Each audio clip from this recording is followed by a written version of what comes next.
Hey, what's up? My name is Coach Jake Elkins, head coach, founder of Ironclad Wrestling, and I'm so excited to be helping you today. We're going to completely try to red pill you on all things wrestling. We talk about the drawing board that every other sport uses. We talk about what that looks like in wrestling, and we use it to solve a very high-level problem that everyone is experiencing, okay? If you're a wrestler, grappler, jiu-jitsu, MMA guy, this is going to help you in an amazing way. I cannot wait. I hope you'll stick around and ride this train with us. We've got some great stuff for you that's going to help you in every single way. Have you ever competed in a match and just completely underperformed, okay? You trained, you prepared, you've been honing your skills, all things, and it just didn't show up. It did not translate to the match. For whatever reason, you just weren't in that match. You weren't really present, okay? Maybe you could hear the crowd, you could hear the coaches, you hear the refs, but like you're thinking about outcomes, whatever it is, right? You feel more like you're in a dream. Sometimes it feels kind of like you're in that match and you're watching the movie. You're not necessarily writing the story, right? You're reading the book. You don't necessarily have a pen in your hand. You're not writing it yourself, okay? I got red pilled in the Super 32 semifinals. I was wrestling a guy, Jamel Jones from Delaware. Maybe you know Jamel Jones. He's done pretty well for himself, I think, in the MMA world. He won the PFL.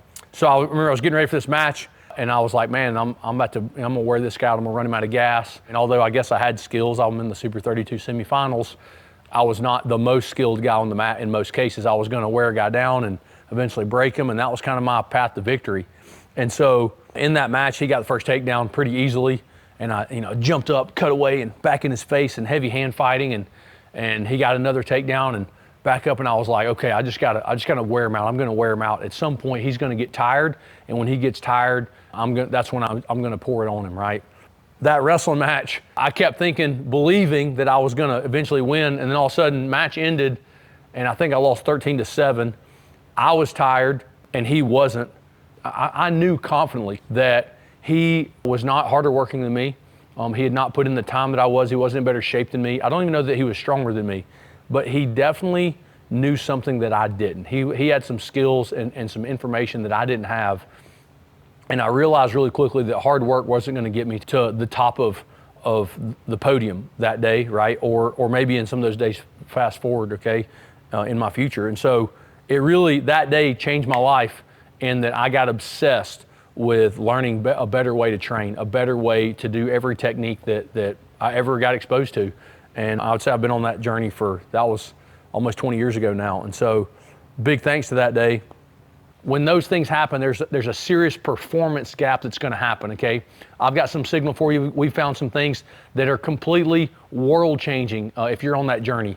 The higher level wrestler you are, grappler you are, I think the more this is gonna help you. If you're pretty young in your journey, it can completely change your trajectory. You're gonna take all the mistakes that we've made over 10, 20 years, and you can skip those speed bumps in the road. We're gonna take some bumps out of that journey for you today, okay? So I'm really excited about it.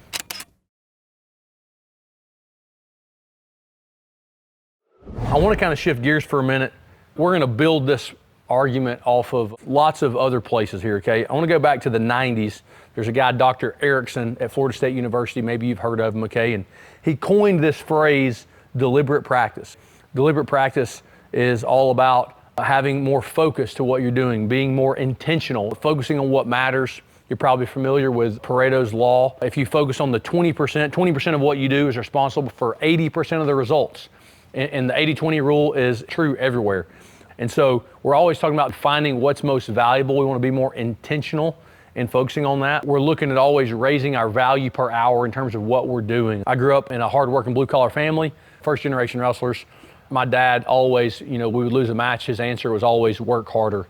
And I do love that answer. It's a pretty great answer. Always double down on hard work. And it'll serve you really, really well for probably those first 5 years. Work harder meant sweat more, right? It meant get more tired. And so what I've come to understand is that work harder has a very different definition. And so there's work harder that could be physically hard. There's work harder that is more mentally hard. Truly working hard is just doing the work that others aren't willing to do, right? Any work that they're not willing to do. So if that means studying, then study. And so I want to talk about how we can do that, and how what we're going to do in here today, this study, this classroom session, is going to help us to level up our thinking, change your thinking, change your life. I wanted to help you create belief in your grappling, okay? And I want to help you find focus after 25 years on the mat and trying to disprove everything that I'm going to share with you today, whether that be going to the Olympic Training Center, talking to the highest level coaches in the country, black belts, world-class athletes in all arenas, all the books I've read. And the more I lean into it, the more truth I'm finding. By studying wrestling, you can truly change the game, okay?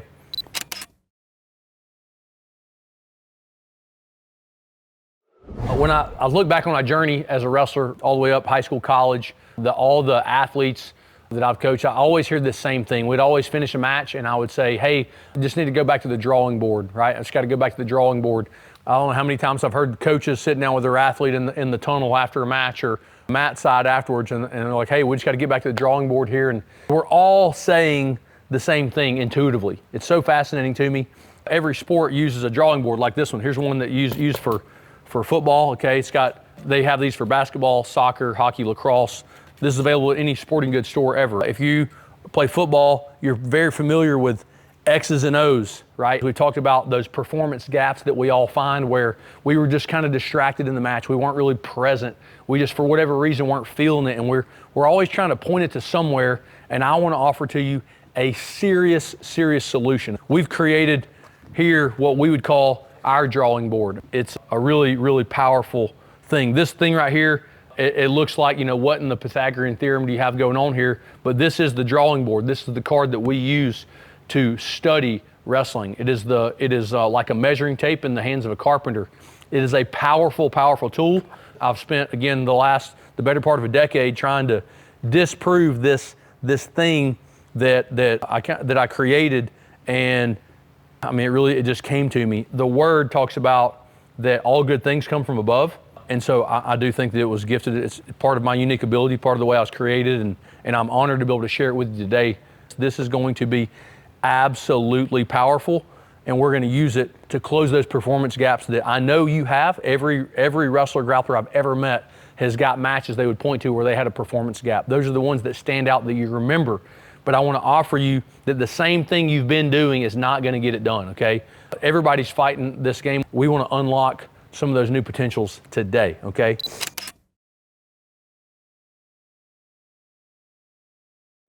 So the first thing here, we're talking about this again, we've got this board in the background here. We use this in our training all the time. This is literally sitting over the mat in here.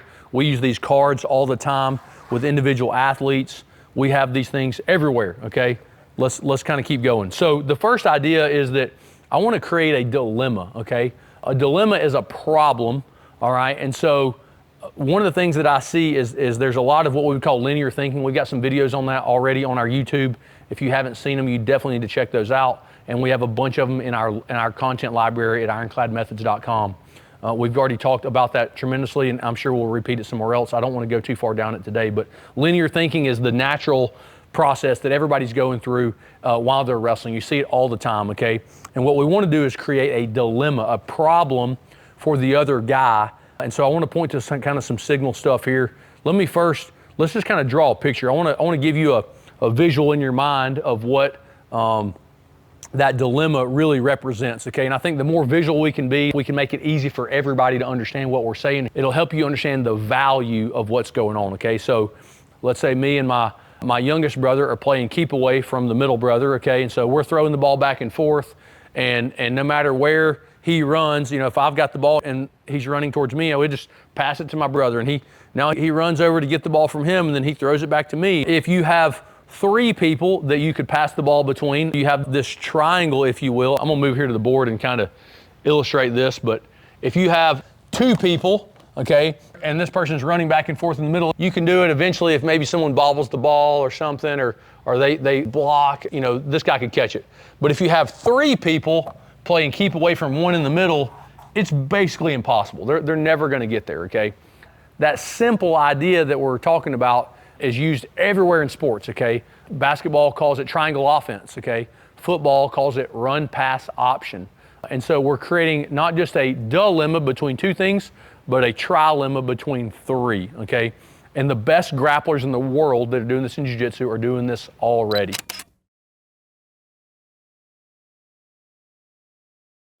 So we're talking about dilemmas and trilemmas, okay? A problem between 2 two options or a problem between three. I want you to lean into this idea, because just like I've dismissed it for 20 years and I had even heard this idea before, people are not living their life this way, okay? They're not training this way, and we have tons of issues. Once we begin to accept this thing is true, that's where all of the genius, all of the brilliance is going to come on the other side of this, okay? Let me offer you a few more signal points that are going to help you, okay? There's a guy, I believe this was Sun Tzu, that said, I don't choose, you choose, but when you choose, I go first. I don't choose, you choose, but when you choose, I go first. In football, a quarterback is going to make a read. They're going to send two receivers out with one defender to cover them, and then they're going to make a read. They're going to make the cornerback, the safety, whoever, make a decision between receiver one or receiver two, and then when they choose, they throw it to the other guy, okay? They're not having a conversation. When a quarterback throws an interception, they go to the sidelines. They're not having a conversation about how he can throw the ball. It has nothing to do with the technique on his delivery. They're probably not really even talking about where his hands were on the throw. They're talking about the decision he made with his eyes, okay? The decision that he made, all right? One bad decision will erase 5 minutes of great wrestling, okay? A batter hitting a ball, okay, trying to decide whether it's a ball or a strike is a decision that has to be made with your eyes, okay? Beyond ball and strike, you start to make decisions between, is it a fastball or is it something off speed? Is it a curve or a slider or a changeup, you know, split finger, whatever it is. These decisions have to be made with your eyes, okay? The work of Dr. Rob Gray is all about this gaze that is happening. Dr. Rob Gray is an incredible research scientist out of Arizona State University. He's got amazing work. I recommend all of his books, okay? It's all there. It's a decision that has to be made with your eyes. I don't choose, you choose, but when you choose, I go first, okay? One more major signal is there's a world-class tennis coach, and he talks about how, I don't play tennis. I love a good game of pickleball. Don't get it twisted, okay? I'm too slow and fat to be playing actual tennis, but I'm game to play pickleball all the time, okay? And so in tennis, apparently, and if you listen to great tennis players, the way they talk, I've realized that there's kind of a direct overlap between the loneliness that a wrestler experiences in a 1-versus-1 matchup and that of a tennis player. That there's the whole crowd there and they're watching your match, and it can be a lonely place where there's total collapse that happens, or there's serious performance gaps. And so this world-class tennis coach was talking about one of the best techniques that he's ever developed, okay, is in a game of tennis, he makes his players keep their eye on the ball, okay? He says, as they're making contact, they say, bounce, hit, bounce, hit, bounce, hit. So every time the ball hits the ground, they say bounce to themselves or out loud. And then when someone makes contact with the racket, they say the word hit. Bounce, hit, bounce, hit, bounce, hit. And he explains how that keeps their mind, it keeps them present. It keeps them present so they're not distracted. And now their instincts begin to take over. So you don't overthink what you're trying to do.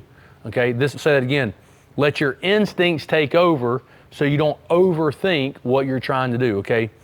This may not sound like a problem that you've experienced. If you haven't experienced it yet, I would say keep competing, because as the stage gets bigger, there's more eyes on you. You're competing at a higher level. You're definitely going to experience all these things that we're describing, okay? This is why I say the higher level grappler you are, wrestler, jiu-jitsu, MMA, whatever it is, you're going to find pure genius. You're going to find life in what we're talking about today, but I want to prime you for it before we get there, okay?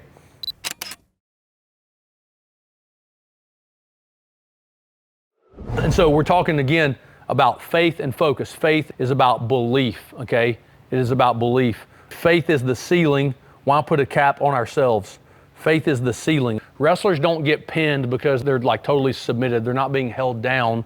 Okay, I see wrestlers get pinned all the time because they've kind of given up, not because they're quitters necessarily, but because they realize that this match is out of reach and I'm not getting back in the game. This is going to keep getting worse. Wrestlers stop competing when they lose belief that they have a way to win. So we want to create belief in our athletes. If you're a coach, it's all about creating belief. If you're an athlete, how can I create belief that I can beat this wrestler? How can David slay Goliath?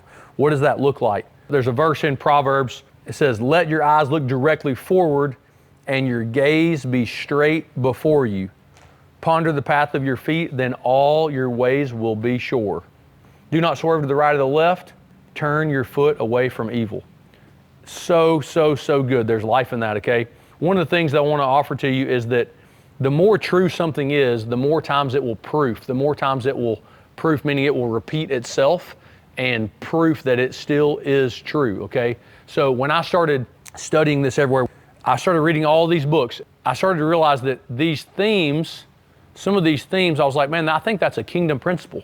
And I went back and started looking, and what do you know is written in the book. And so these are kingdom principles first, although you're going to see them everywhere. Whether you're a believer or not a believer, this is going to help you and change you in terms of your wrestling and your grappling, okay? Let's change gears here. I want to start drawing the board and show you guys what's up.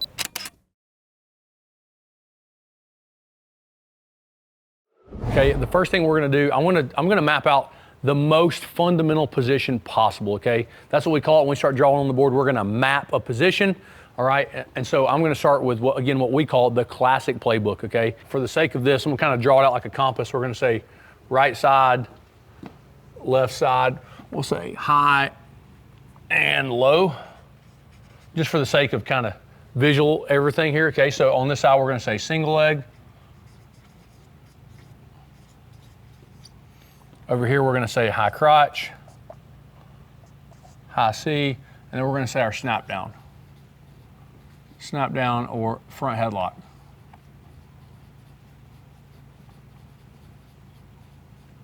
Boom, right, just so you understand. And then let's just stay from here, we'll say, I'm going to start this with meat hooks. This is, I think, the most universal position. Okay, so we've got, by the way, a whole deep dive course on this on Ironclad Methods. You can find it at ironcladmethods.com, where we break this down. There's a whole order and a hierarchy to what's going on. When I talk about faith and focus, we've got to understand it's not just about these moves, okay? If you start thinking about your favorite move in any of these, you're going to default back to that linear thinking that we talked about earlier, okay? A huge fallacy. It's not about the information, it's about the implementation. We want to avoid linear thinking and get into dynamic thinking. This is how we architect your offense right here on the board, okay? So we've got our meat hooks position. The next thing we talk about is how we off balance and move this guy. And we're going to say, again, I don't choose, you choose, but when you choose, I go first. I don't choose, you choose. When you choose, I go first. And so we start moving and off balancing this guy, and we're going to see our single leg, our high crotch, our snap. And we've got to have kind of mapped what that looks like with our eyes, okay? Let me kind of demonstrate this here. I want to make it practical for you guys first, and then we'll come back to the board and I'm going to draw this all out, and we're going to really get into the gold, all right? If this seems kind of beginner fundamental for you, there's a reason we're choosing this one first, because it's most obvious. This never ends. There's infinite number of plays that you could draw up. We would call this whole position, when it's all mapped out, a playbook, okay? If you are into this idea, man, go check out. We have so many playbooks already built, from neutral, from top, from bottom. They're all there, okay? You can get access to it for like 75 cents a day. We want you to have this information. We want to equip you. Let's get back to this, okay? So pull my partner up here. Okay, so I got my partner here. When I get here and we start wrestling, okay, I'm going to get into meat hooks. All right, everything that I'm doing here is going to be about, once I've got confident grips, okay, we establish what are our habits here. What do we call meat hooks? Double inside ties in the armpits here. There's a whole conversation about habits that's part of developing this position, okay? But once we understand what meat hooks are, the next most important thing is how we off balance and move this guy. There's a Japanese word for it called kazushi that the best grapplers are going to be using. It's a Japanese term where jiu-jitsu started. It went Japan, Brazil, now it's in the States, right? Okay, and so kazushi, the reason we don't just say off balance is you might dismiss its importance. I like kazushi because it's a pattern interrupt, and it's going to get your attention, hopefully. Kel Sanderson talks about moving wrestlers and never letting them set their feet. If they don't set their feet, then they're not coming from a confident stance or confident base to attack you. So everything they do is eroded. Their positioning is always eroding because you're off balancing them. I want to make sure that I'm off balancing this guy, pushing and pulling, and I've got to understand what are the things that I'm looking at with my eyeballs, okay? But I can watch from the sidelines, from the corner, and we can look at what is your wrestler looking at. If they're not looking at this other guy's feet, if they're not looking at his knees and feet here, it's obvious that they're not thinking about offense. You can observe their body language from the corner and you can tell what they're thinking about. If you're thinking about offense or you're wanting to be offensive, you've got to have your eyes on the prize here, okay? You've got to have your eyes on the prize. We're always looking to trade off to higher value things that we can be focused on. If you don't understand what the bullseye is, how are you ever going to hit the bullseye when you throw your dart, right? Okay, you've got to understand. Quarterbacks are doing this on the football field. Baseball players have to understand what is the indicator that tells me that this is going to be a strike or a ball. So if I'm in here, okay, so I have, just go feet square for me. Okay, so I have single leg, boom, here, okay. I have high crotch, boom, right? And then I've got my snap down, okay, boom, right? Now, what makes those things possible is all about the stance he's in, okay? Dr. Rob Gray uses the word affordances. All of the ecological dynamics, all the new language that's coming out talks about affordances. It says, what is my opponent offering me here, okay? What is he asking me to do? If you throw the ball into double coverage in football, you know, you're forcing the ball downfield and it's not there. It's going to get picked off. It's going to get intercepted. You want to say, what is the defense offering me? There's an open receiver on just about every play on the football field. It's did the quarterback see it? All those guys can throw and catch the football, okay? It's about making the right decision, the right read on the field. I want to help you stop trying to force a square peg into a round hole when you're wrestling. There's a reason that life's so hard that you're getting stuck in the trenches when you're wrestling. We want to fix all that. Here, when I'm wrestling this guy, if he was in this beautifully square stance, then I can kind of pick whatever I want, right? He's way up tall and all the things, okay? If he's, give me a good lead leg here, lead leg, trail leg, that back leg is so far away. If I try to sweep single here, I'm going to get stuck out in front. He's going to be sprawling, and I'm going to have to wrestle him here in the trenches. I'd like to avoid this altogether, okay? When I'm in my stance and he's got this leg forward, he's right leg lead and that leg back, he's not asking me to attack that leg. He's not offering it at all. In fact, he's maybe saying, hey, this leg's on discount. I'm running the sell on this leg. That one's back. And so I'm like, oh, here, left side forward. Here's my high crotch. Boom, I'm up in and turn the corner, okay? Now, if I start to attack the leg and he goes leg back here, okay, now he's got his leg back, head down. He's asking me to either, I could re-attack underneath if his head's up enough, okay?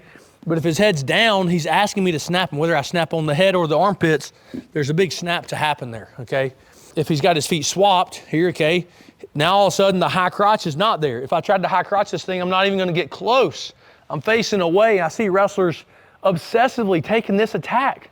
Developmental wrestlers are so bad at taking this shot right here, and it's nowhere near. He starts sprawling on them, and they're like in here fighting in the trenches, and it seems stupid to even talk about, right? The higher level guys are like, oh my gosh, can we quit talking about this white belt stuff, right?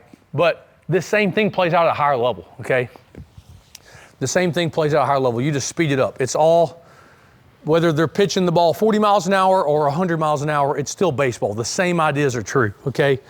The size of the affordance just gets smaller, right? Those windows just get smaller, and that's what this is gonna happen. Right now, we're just talking about it in a language that everybody can understand, okay? But it's still gonna be true. So when I'm in here in my stance, right here, he's obviously offering me this high crotch stuff here, okay?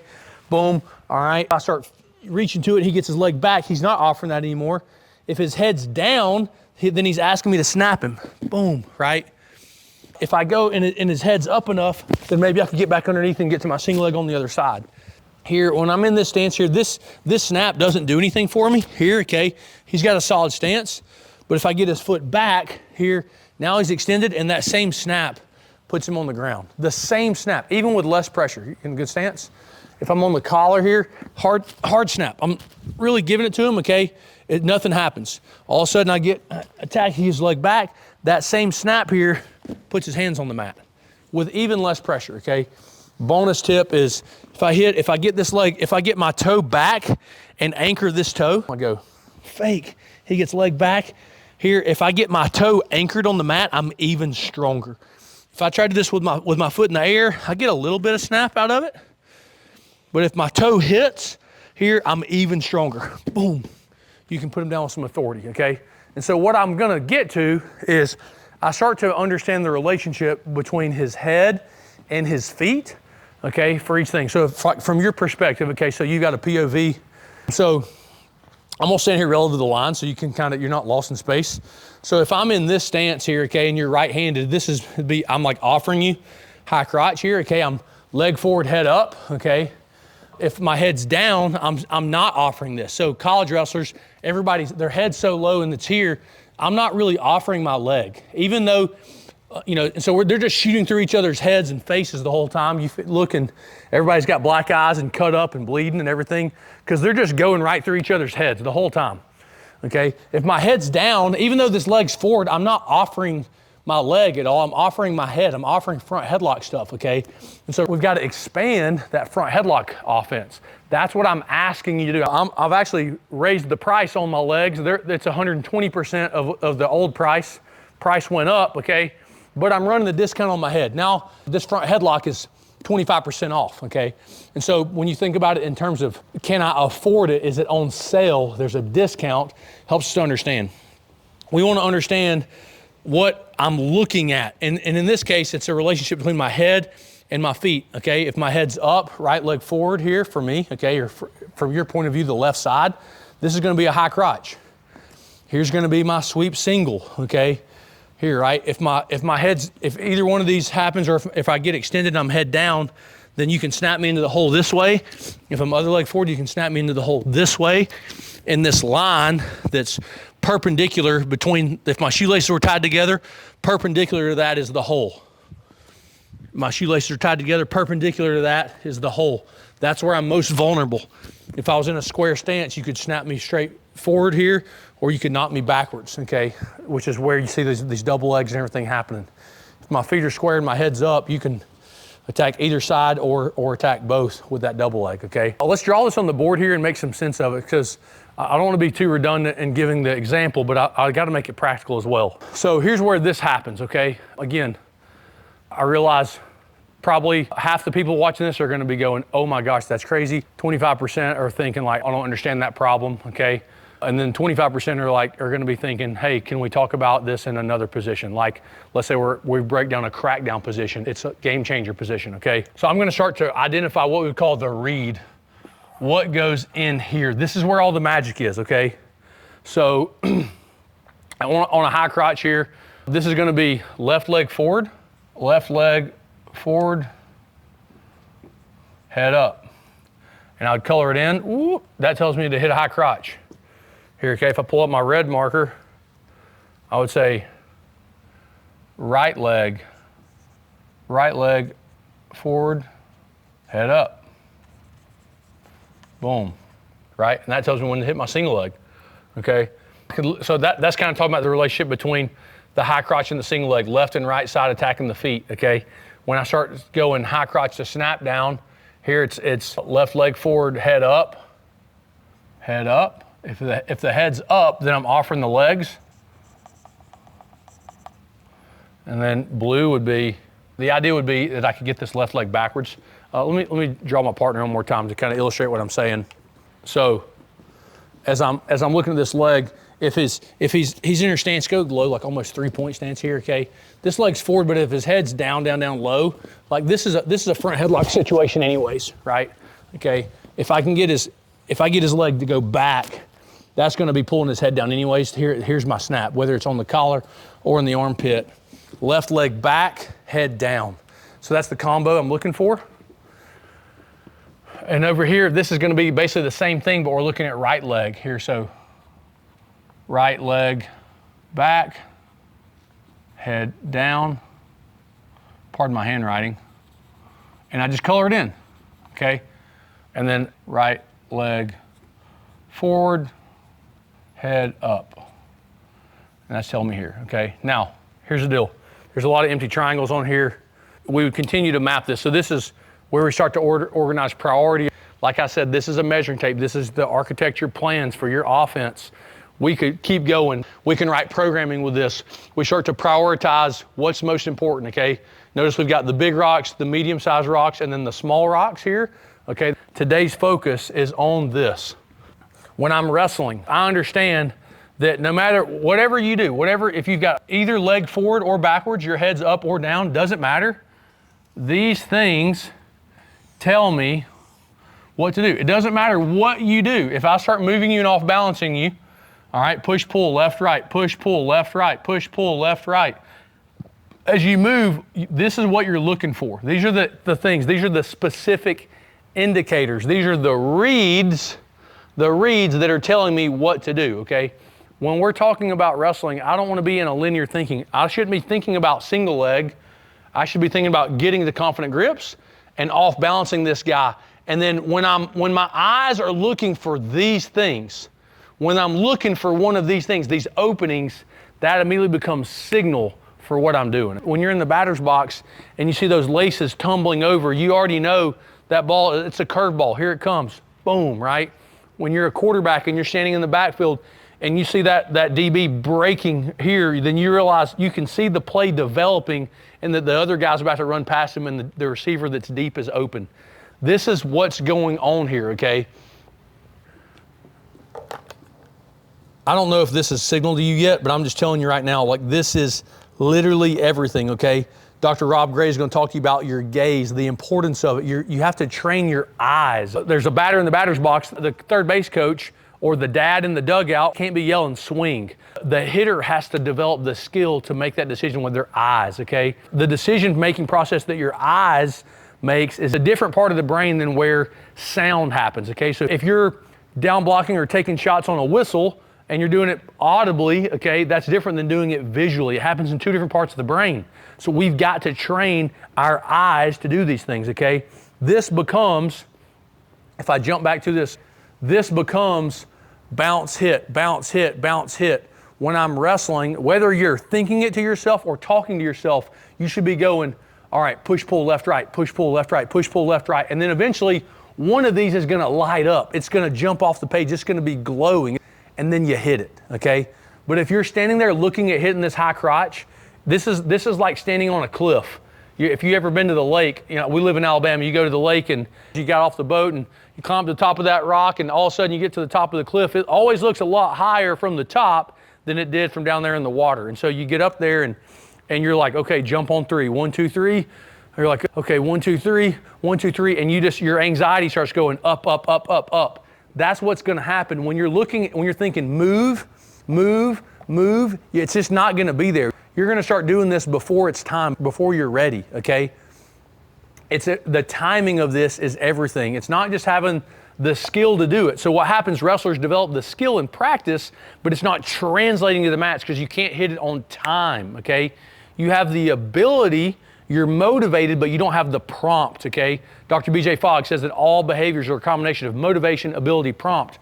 It's about the prompt. And if you're thinking at this move, you're not even looking for the prompt. We've got to understand the prompt for those things, okay?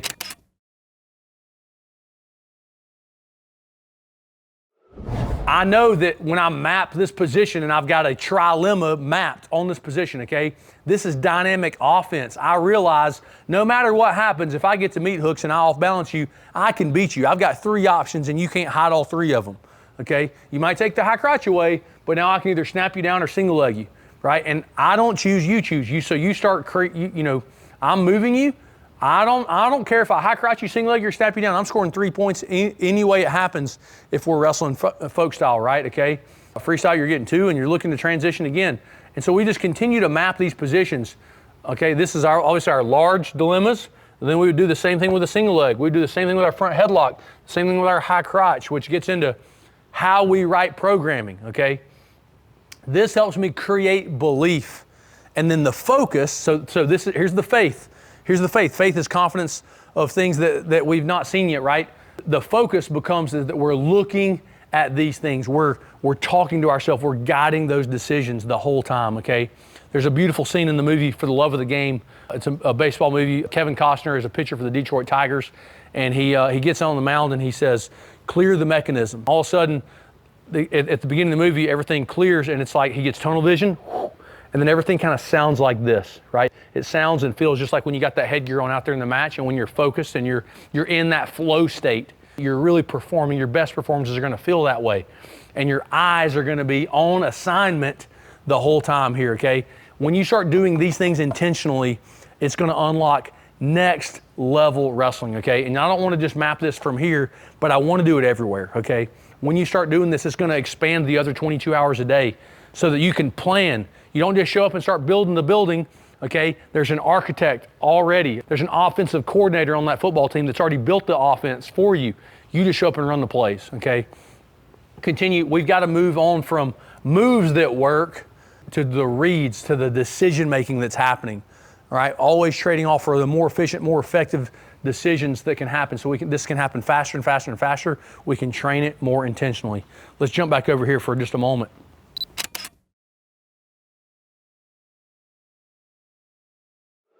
Look, I'm a wrestling nerd, okay? I've been obsessed with wrestling since I started in middle school. I was a baseball player, football player. It's kind of funny that I chose to wrestle. I think I had a calling on my life definitely for that, and I just have had this affinity for it for years. When I was a kid, there was a lot of times that I thought that wrestling was this idol in my life. And I would, when I'm sitting in church, even today, sitting there and I'm listening to the word, or I'm reading my Bible or whatever it is, and I see wrestling, I hear wrestling, it's jumping off the page at me. I remember just going, Lord, if it's an idol, like take it away from me, I'll give it up, like all things for you. And what I learned, it took me 2 decades to figure out, but wrestling was not an idol in my life. Wrestling is actually a language for understanding our faith. It's a place for manufactured adversity. It's a place for us to understand these ideas. We've been talking about faith and focus all day long. Faith or belief is the currency of the universe. Thanks to my friend Jeremy who shared that. These things that I'm going to be talking about are kingdom principles, okay? And they are going to proof everywhere. All right, I'm telling you that creating belief is the most important thing that you can do as an athlete, as a coach. It's the most important thing that you can do for your wrestler. All right, and so maybe you're not thinking about your spiritual journey, your spiritual life, whatever else, but I'm telling you that the two are the same for me. And I look at all things wrestling through that lens, okay? And if you're a person like that, you're going to love what we're doing here at Ironclad. There's only 2 sports listed in the Bible. The first one is wrestling, and the second one is running, all right? And so that's a whole nother sermon I could give you guys. We call all this together the Ironclad formula. We are always teaching Ironclad methods in kind of every area, ways to level up your wrestling. Today, you can use this to create more belief in yourself as an athlete or coaches for your athletes. This should help guide you. It's going to take some time to maybe feel familiar with this and comfortable with it, but I would challenge you to start thinking about what you're thinking about in matches and when you're practicing, when you're competing. What are the specific indicators in the reads that are telling you what to do? Just like the red, yellow, green light tells you what to do at an intersection, what are the specific things that your eyes are looking at that tell you what to do, okay? As you learn how to do this and you start to practice it, you're gonna iterate this idea and it's gonna unlock completely new levels of wrestling for you in every position, okay? There's so many more things we can do this. Stick around our channel. We're gonna keep showing you more stuff. And as always, jump in with some of these next steps. I wouldn't be so obsessed with it if it wasn't so helpful. I don't know if it's your first time or your 100th time with getting exposed to us, but I challenge you to walk this journey with us, okay? We're proud to be serving you and looking forward to connecting with you on the other side.